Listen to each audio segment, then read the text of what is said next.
കേരളത്തിൽ കിടപ്പാടം സംരക്ഷിക്കാൻ പുതിയ നിയമം. 5 ലക്ഷം രൂപ വരെയുള്ള വായ്പ മുടങ്ങിയാൽ വീട് ജപ്തി ചെയ്യാനാകില്ല. വാർഷിക വരുമാനം 3 ലക്ഷത്തിൽ താഴെയുള്ളവർക്കാണ് ഈ ആനുകൂല്യം. ബാങ്കുകൾക്ക് നൽകാനുള്ള പണം സർക്കാർ നൽകുമെന്നുള്ളതാണ് തീരുമാനം. ടി വി പ്രസാദ് വിവരങ്ങളുമായി. പ്രസാദ്, ഇപ്പോൾ ഏക കിടപ്പാട ബിൽ അത് നിയമമാക്കാനുള്ള ആലോചനയൊക്കെയാണ് പോകുന്നത്. ആ ബില്ലിനും മന്ത്രിസഭ അംഗീകാരം നൽകിയിരിക്കുകയാണ്. ജനപ്രിയ തീരുമാനങ്ങളിൽ അടുത്തതായി കേൾക്കുന്ന പുതിയ നിയമമാണ്. എന്താണ് ഈ ബില്ലിൽ വ്യവസ്ഥ ചെയ്യുന്നത്? ഉറപ്പായും സ്മൃതി, വന്യജീവി സംരക്ഷണ നിയമത്തിലെ ഭേദഗതികളെ പോലെ തന്നെ മനുഷ്യരെ സ്വാധീനിക്കാൻ സാധ്യതയുള്ള ഒരു ബില്ലാണ് ഇന്നിപ്പോൾ മന്ത്രിസഭയുടെ അംഗീകാരം നേടിയിരിക്കുന്നത്.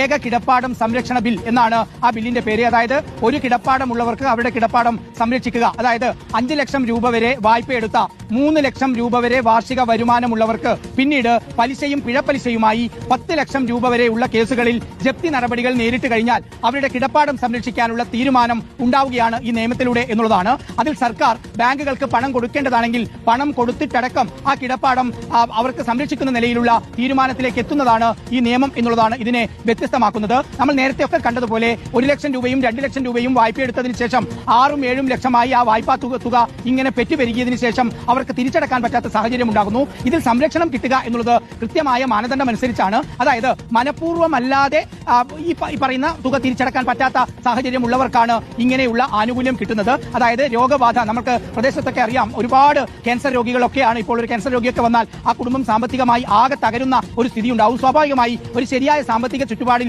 പോയിക്കൊണ്ടിരിക്കുന്ന കുടുംബത്തിന് മേൽ വലിയ സാമ്പത്തിക ബാധ്യത വരുന്നതോടുകൂടി ഇങ്ങനൊരു ലോൺ തിരിച്ചടക്കാൻ പറ്റാത്ത സാഹചര്യത്തിലേക്ക് അവർ നീങ്ങുകയാണ്. പിന്നീട് അത് ജപ്തി നടപടികളിലേക്ക് പോകുന്നു. അവർക്കാകെയുള്ള കിടപ്പാടം പോലും നഷ്ടപ്പെടുന്ന നിലയിലേക്കും പിന്നീട് അവർ ആത്മഹത്യയിലേക്ക് ഉൾപ്പെടെ പോകുന്ന നിലയിലേക്ക് ഒരുപാട് കാര്യങ്ങൾ നമ്മൾ കണ്ടിട്ടുള്ളതാണ്. അങ്ങനെയുള്ള ഒരു ഘട്ടത്തിലാണ് സർക്കാരിന്റെ നിർണായക ഇടപെടൽ